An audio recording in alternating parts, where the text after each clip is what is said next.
Nice. It's 18, so we are a bit late. I try to go faster on something.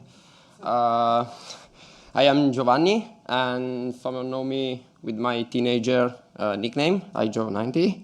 And today I'm going to speak about something relaxing, so nothing really complex. And I'm going to give a little introduction about my tool. And I'm going to speak about how the world outside is trying to prevent what most of the people in our room do. And I will speak about the integration that has been done between my tool and r2. And I will, if we have time, but I don't think so, I will speak about some dwarf internals and how we managed to achieve something. So, what is dwarf? Dwarf is my baby, and it's built with the concept to create a front end for Frida. And nowadays it can be named a framework because it allows to do a lot of things. It basically allows to debug a target process, and it's it supports multi OS and architecture. So this thanks to Frida. And since 1 month, it's also extendable. So there is an easy interface which allows people to build plugin and interact with the UI and speak with Frida. So this is how my tool looked like when I started it in January 2019 with some of the features of the tool. So breakpoints and registers and the hex view, the telescopic value of registers. And this is how it looks now. So I think it does a big improvements, also thanks to the community effort. So, what is r2dwarf? r2dwarf is a pipe between dwarf and r2. In the beginning, I coded it by using r2pipe, the official Python bindings for named r2pipe.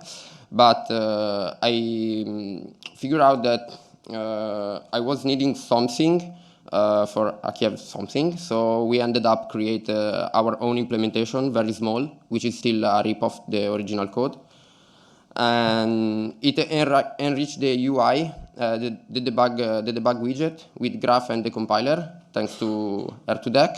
But also, when I will go to home, I think I will start also the implementation of the Ghidra one. It does automated analysis in the background. So to give an example, X reference of addresses when you are inspecting a function. And what I think it's very cool, it exposes a synchronous JavaScript API. So in your Frida agent, when you code your Frida agent, you can also use r2 commands. And of course, it has a special widget which you can use to like an r2 CLI command line interface, so you can just use the command inside dwarf. Installation is easy, but it's still manual. There is a work in progress on a plugin manager which does it automatically, but at this point it's a matter of clone the plugin from a git clone into the plugin folder of dwarf. So this is how it looks once you install it. Some new panels appear with the graph and the compiler. And yeah, those two screenshots are meant to show that you can move the widgets as you like. So if you have big monitors, like mine one, you have wide screen, you can just do a lot of panels. And so you can play with UI in the way you like. It will have, this is the widget I was speaking about, where you can insert your r2 commands, and you also have a list of the flags which you can edit from the UI.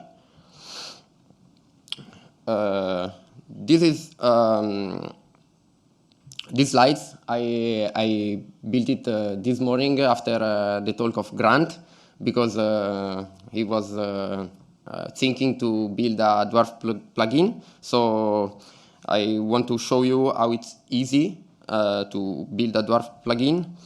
Also because of the nature of the software, since it's full open source, like we don't really mind if you mess up with UI, it's your business, so we expose everything. I don't know if any one of you, in example, use Binary Ninja. Back in the days when I was developing a plugin for Binary Ninja, like it was kind of tricky access the application, the Q application of Qt, because they don't want you mess up with their code and their UI widget. So this is not the case. We don't mind. So you can do whatever you want. We give you straight the application object, and you can interact with the UI element, insert widget, do whatever. So I put in those screenshots. We have a lot of functions that you can override.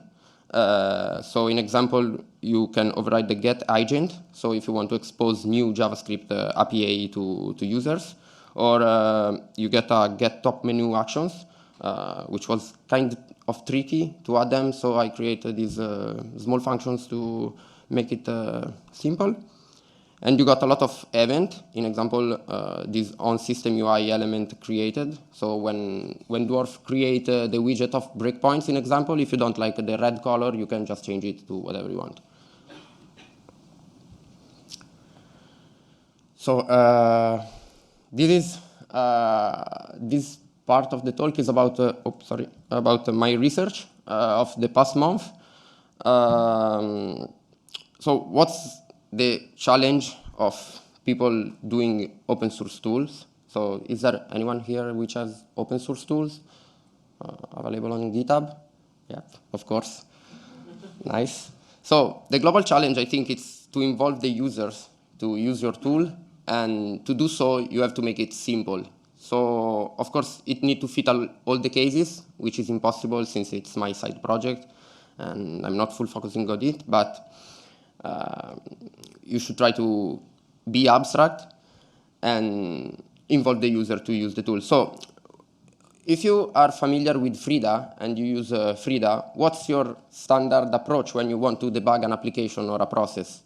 You create the agent, you take the Python injector or the Node injector from another project, you copy it, and you just maybe modify the onMessage function, which is what takes data from the agent, and you inject the same code every time. Like if you are going to dump network request, in example, or track common syscalls, you are just going to inject the same code every time.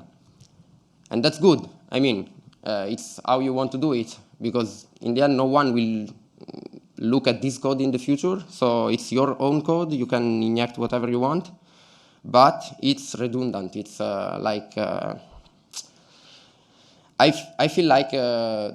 I felt like there was something needed to do on this matter. So what I did in the end is to take myself to use my tool, because in the past month I got asked to do some kind of works in different applications, and in the end what I always did was what I just said. So take old code, copy paste it, and just not use my tool. So I create the two things, which I will demo later. So Dwarf Creator, which takes you from 0 to an IDE with the agent in 10 seconds. I put 17. I like 17.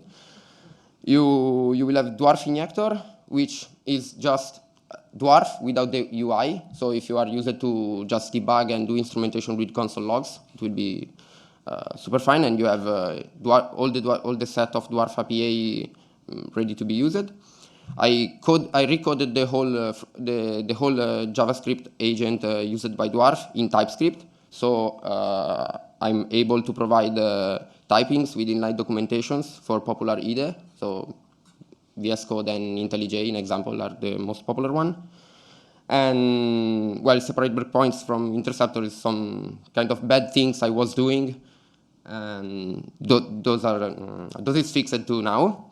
And I pushed the right dude to fix the frida stalker. So thank you for fixing it. And allowed me to develop something to step the native code of application and code a proper tracer. So I added this story as a prequel of the next slides because I packaged some slide with how is the world outside trying to kill Frida or any code injection tool.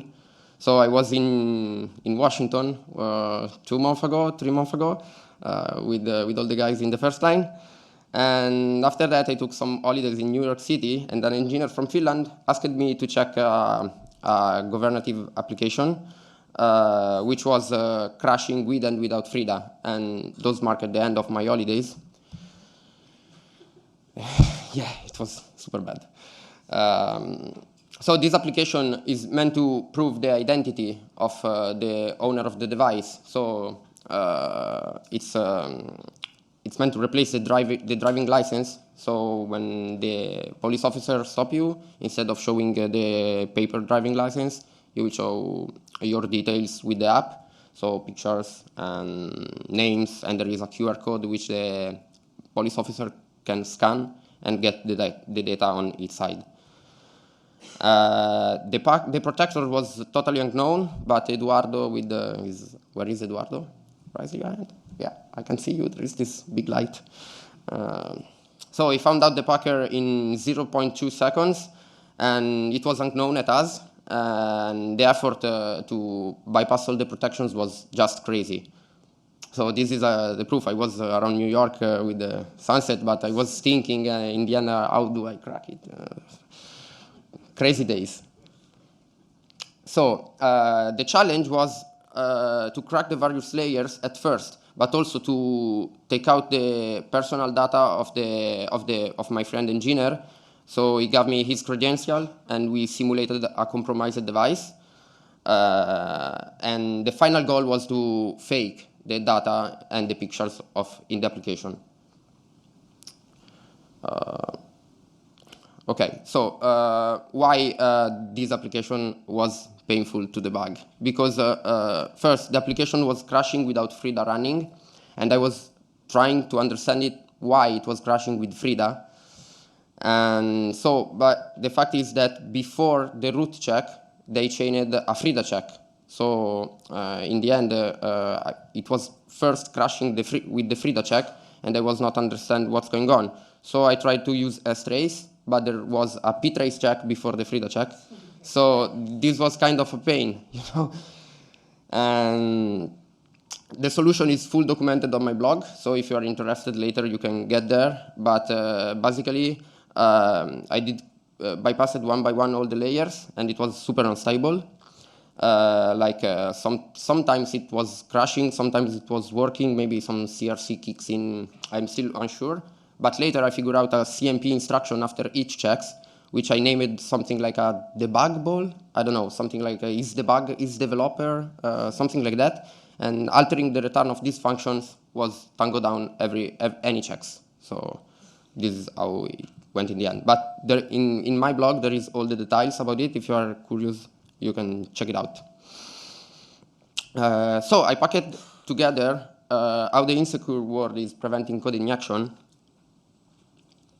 So other protectors, commercial, that are outside and protecting application in the Play Store or in the App Store. So they are used to do application signature verification, of course, to prevent tampering. They put tracer check, like the ptracer check I mentioned some minutes ago. They are used to do by checking proc self status. They use a lot inline syscalls to check, in example, common sub-binaries path with fstat and lstat64. They use socket to check for Frida, and they use openread to check procnet, Unix, and proc self maps to iterate all the regions. Then they do memory CRC, file descriptor notify, and stack manipulations before making the process crash. So this is a bit how they are preventing replication instead, by obfuscation, of course. JINI, JVM, ping pong is something new I met in the past month. So you can, of course, from the Java side in Android, you can call JINI methods, and from JINI methods, you can call JVM. So they do some kind of ping pong to prevent you to attach to one and another. And they do, of course, encryption, black box, and white box. Detecting frida is mainly done by this, in my experience. Maybe if someone else met something different, please raise your hands at the end of the talk. They check on proc self maps. They grab for frida in the regions. I met frida minus agent was the strings they were looking for. They scan for patterns from frida. Also, proc net Unix, I didn't meet any checks, but I figured out that there is a proof of evidence that frida is running also on procnet Unix. So it could be worth to check if our target is crashing with frida.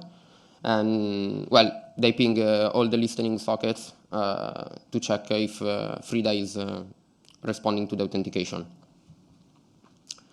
Okay, now I will demo I will demo something, but before it, I will. Those are the two ways you want to use my tool, which you can use since like 1 month with UI and also without UI. So you want to use with UI when you need to understand complex functions. When you have like I don't know, like you are hooking memcpy and you have if you are console logging everything, you will go crazy. So maybe an UI is better on these situations, and you are unsure about what the target is doing, and you want to test dynamic code and patches to check the behavior, how the application will react to those changes. Without UI, you want to use it just as simple frida API extender. So the simple example I can take is I think debugging Java with frida is a bit tricky when you want to hook some functions. In example, you need to java.perform now, then you need to catch the overloads, the right one, then new implementation functions. So it's kind of tricky. In Dwarf, you have just one function which wrap everything, and you are ready to go. So I will demo a JVM frida check, which I found, which a novella shared with me an APK some weeks ago, and I really didn't believe that someone would spend time to implement some checks in the JVM, because of course, like if you know, I am an Android developer since 9 years. I think I know a bit the system. So if you know the system which is running the code, it's practically impossible to make some really something that will takes effort to be bypassed. And in my point of view, nothing aside inline syscall is really efficient when you want to protect the user space. Okay, so I'm going to demo now also the dwarf injector and the dwarf creator. So the first thing you want to do is setting it up. So, Python dwarf. So after you clone the repo, you will have, you can see it, I need to zoom maybe. Okay. Okay, this is a master dwarf from repo. So you just want to Python 3 install, setup.py install.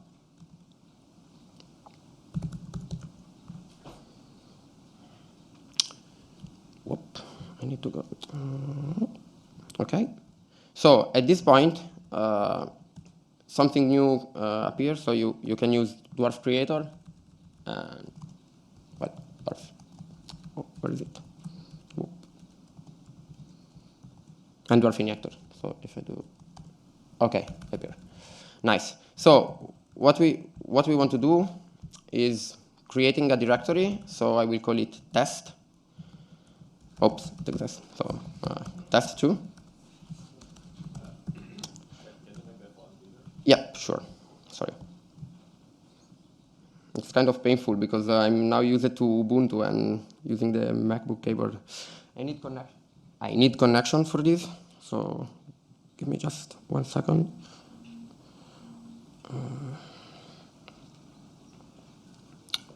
Okay, and will it connect? I will do dwarf creator. So dwarf creator will basically ask you 4 questions. What's the path? We can leave as this. What's the name of the project? We can leave it as this. And what is your target? So you can specify local, Android, iOS, or remote. So we are going to specify Android, and I'm going to add an E at the end because I don't want to I. I just want to inject the frida agent with the dwarf API. So I'm going to, okay, and of course the package name, so which is defined boost cur. Okay, now it will take 20 seconds to set it up. In the meantime, you can open your IDE to the test2 folder.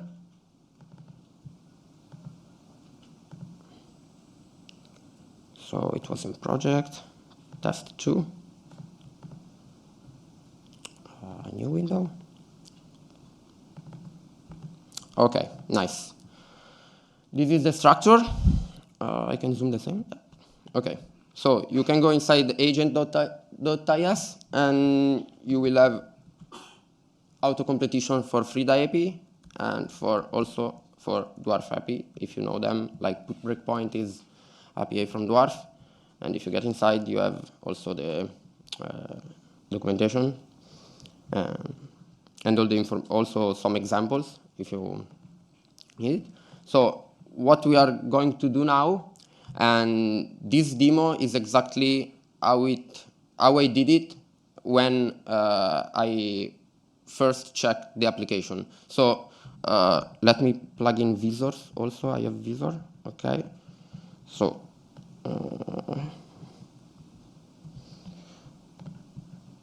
yeah.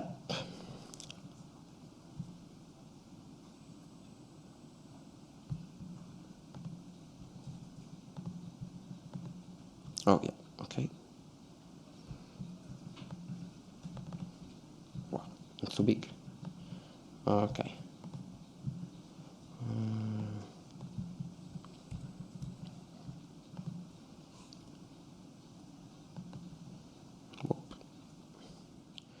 Okay, so if we open the app, now it's working good. Now I want to instrument the app, so I go to the terminal. Oh, sorry. Where is the terminal? Okay, and I start frida. Oh, it needs to. Frida minus d. And we can see now, wow, they are not checking in the on resume. So if I open it now, it should crash, okay. Now it's crashing every time I open it. Okay, so without even taking out the APK from the phone, we just opened frida and the application is crashing. So it means there is, and we are not even attaching to the process. So this means they are checking somehow on the frida socket or on the path of frida. Like my frida binary is systemx bin frida, so maybe they are just doing an fstat there, but it's not the case because I previously met checks on the socket.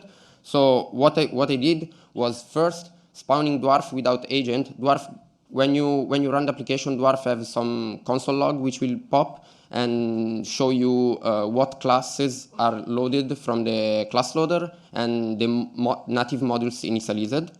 And I saw that no modules from the application were initialized. So I said to myself, wow, so the check is in the Java. Let me check it. So if we use the, we have a wrapper, which is a hook Java constructor. So if you are an Android developer, you will know that Java net socket is the first thing you want to check. So we want to just add a simple hook to Java net socket. Oh, yeah, sorry. and we want to console log eventually the port, which is in arguments, which is the second argument. But also, if you know socket constructor can take 2 arguments, can take 1, or can take 3, I think. So you can eventually, if you need, you can add an if condition, so you can count the length of the arguments. So if arguments are equals to 2, it means it's using host and port. But it will work the same. It will just print undefined. So if we now run dwarf, there is this little wrapper created in the path. This will build your agent and inject it to the application with the dwarf flags. So it's pretty quick. You can do just dwarf.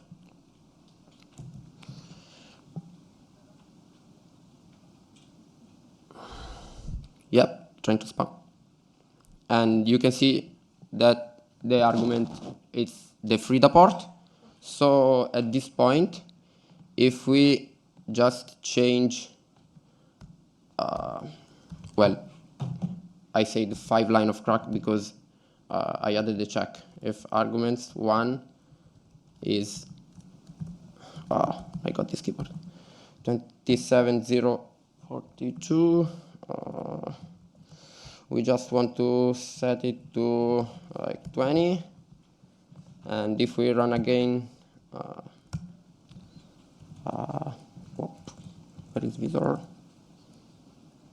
Yeah, if we run again, technically, it's crashing again. Wow, they improved it. Like 2 weeks ago, it wasn't crashing. But yeah, nice to know. Well, anyway, this check is out, so eventually there is a native one now. But yeah, good. This one is bypassed with 5 lines of code.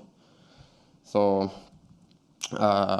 it's pretty easy. You can, like, I really took short time now because I'm explaining to you, but if you know the method, just from the point you started dwarf creator to the point you arrived to the socket patch, it was like 2 minutes.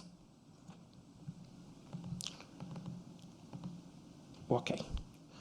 So detecting detections is what the next topic is.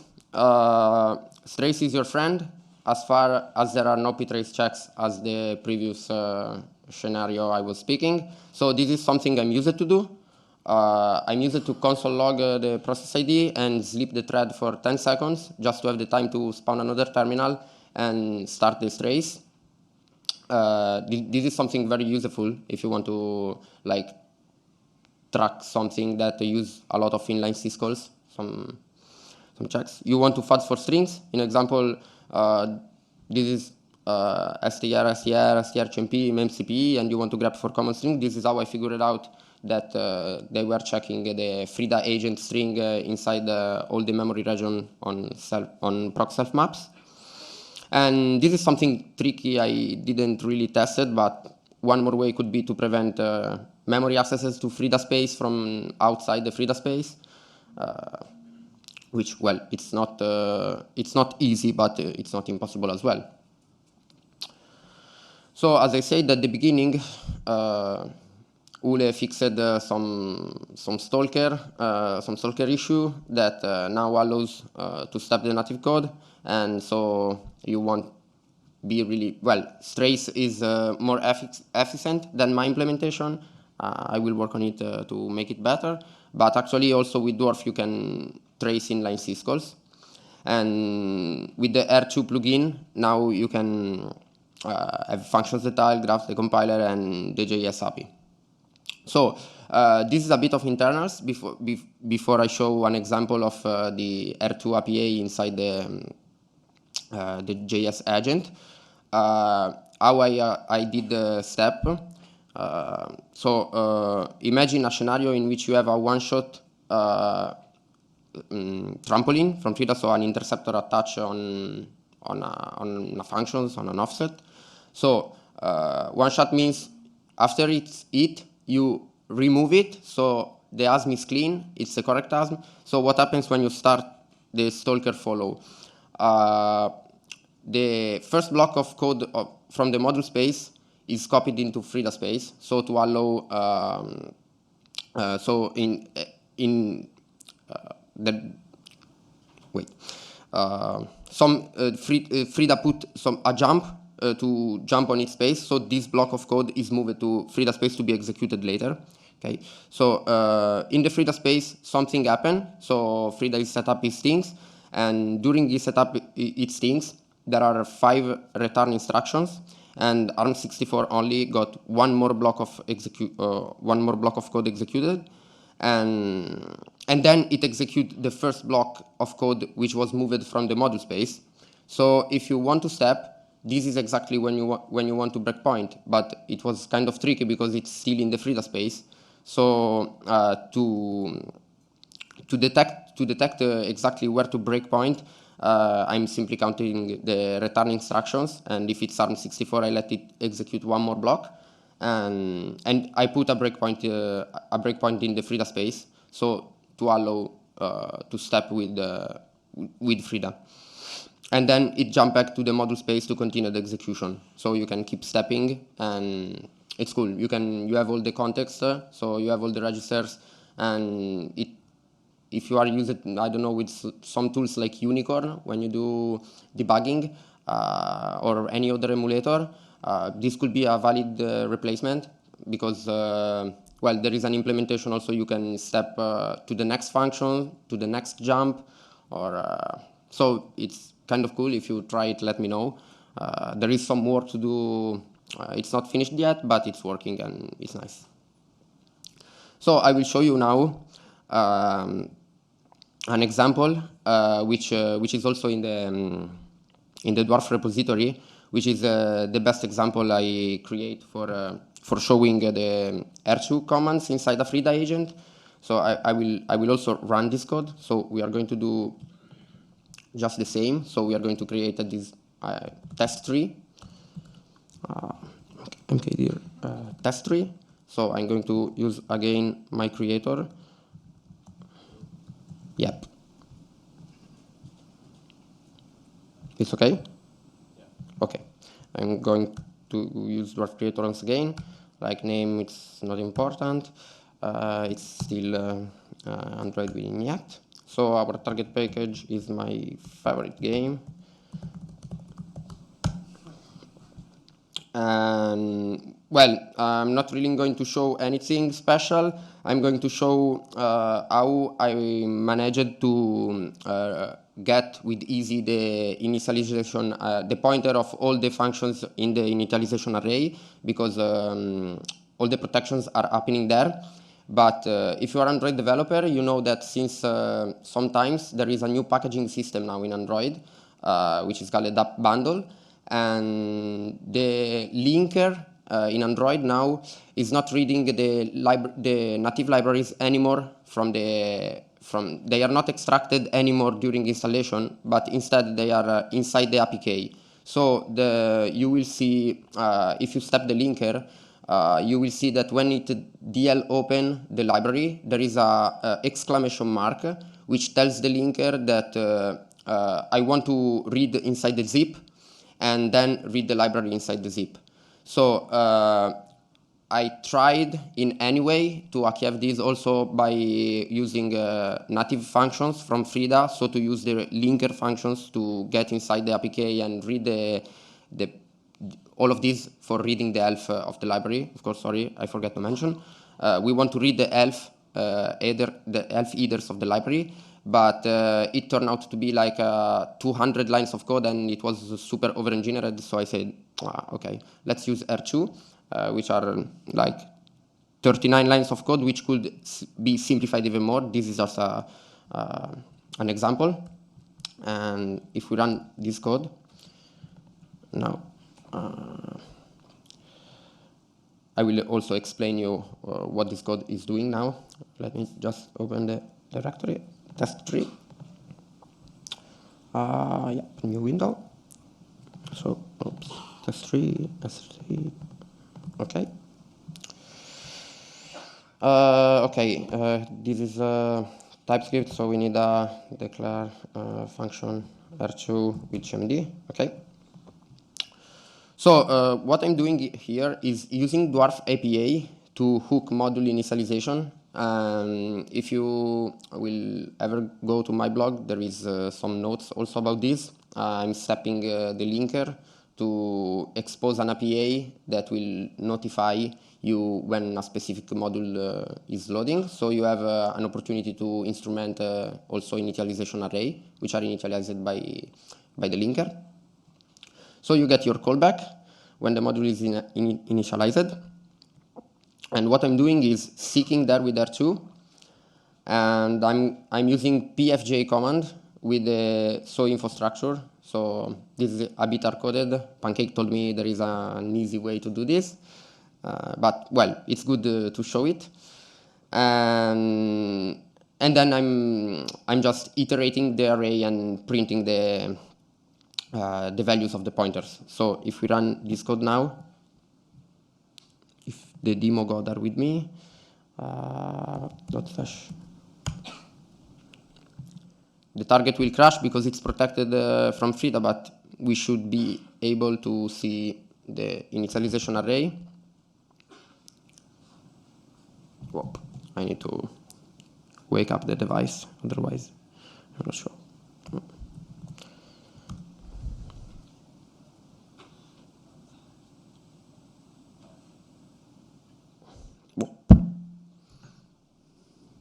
Wow, thanks demo god. For some reason it's not working. Maybe I've wrong the package name. Let me try with maybe this one.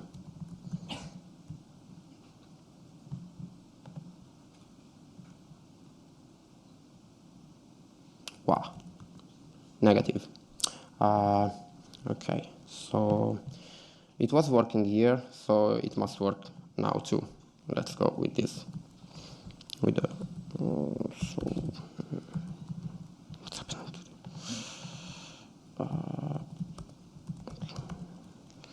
Python 3 dwarf.py music scripts agent comments gosh. Wow. Cool story. Suggestion? What? More beer. Yeah, actually, yeah. I did mess it up the frida installation this morning. So, yeah.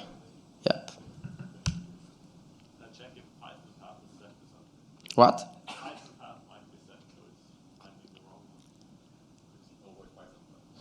I'm not sure. An environment variable called Python path uppercase.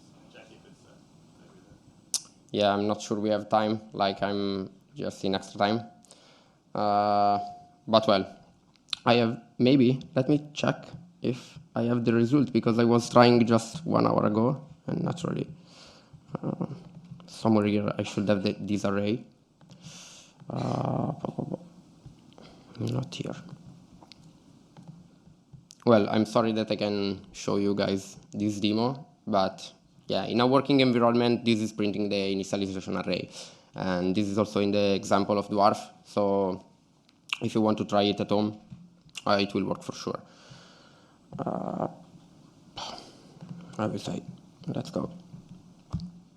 So that's it, and if you have questions, thanks for no question, but if you have questions, please go for it.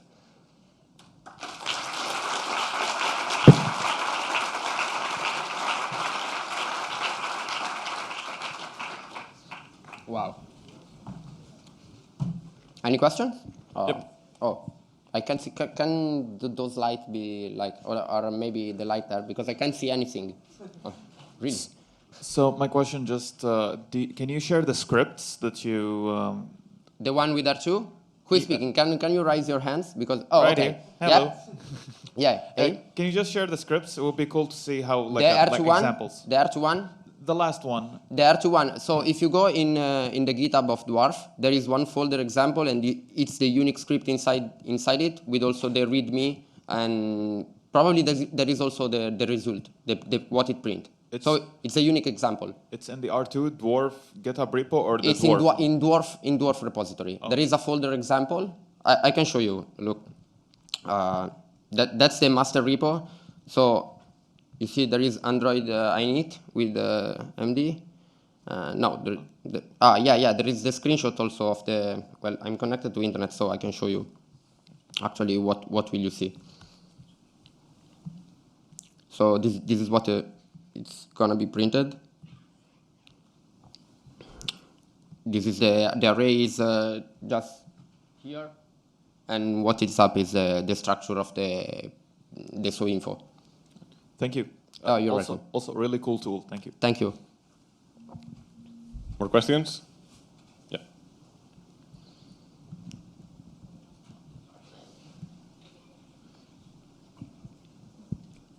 To help speed up some of your work, have you built like custom versions of, like, for example, Frida to help bypass some of the detections and things like that? Or is... Sorry, can you repeat? To help speed up some of the work that you're doing, I assume, obviously, if you're reversing lots of applications and obviously you're going against lots of Frida detections, have you built your own custom version of Frida to bypass some of those detections or modified it in some way, shape, or form to help speed that up in any way? Not really, but I know people that modified the whole Frida. They built. I can point you also to. I got in my phone a small the Frida gadget. They are using Frida gadget, a modified version of Frida gadget, which encrypt also the agent, and also they modified all the strings inside to like yeah. I got the sample. It's yeah. I think I need to get you a beer. Yeah. Very good. Thank you. Well, actually, I never thought once to build my own. I mean, I got my own version of Frida running, but it's built from source, so it's from master. It's untouched. But yeah, I know people that are doing this for various purposes. So yeah. Cool. Thank you. Do you think that performing Frida checks is useless or Yes. completely pointless? Yes. Yeah. Thank you. It's the most honest reply I can give you. More questions? Nope. Thank you. Thanks. Feel free to contact, if you try the tool, feel free to contact and to reach me on the Slack. There is a public Slack also accessible from the tool, so get inside and just ask your questions and have fun.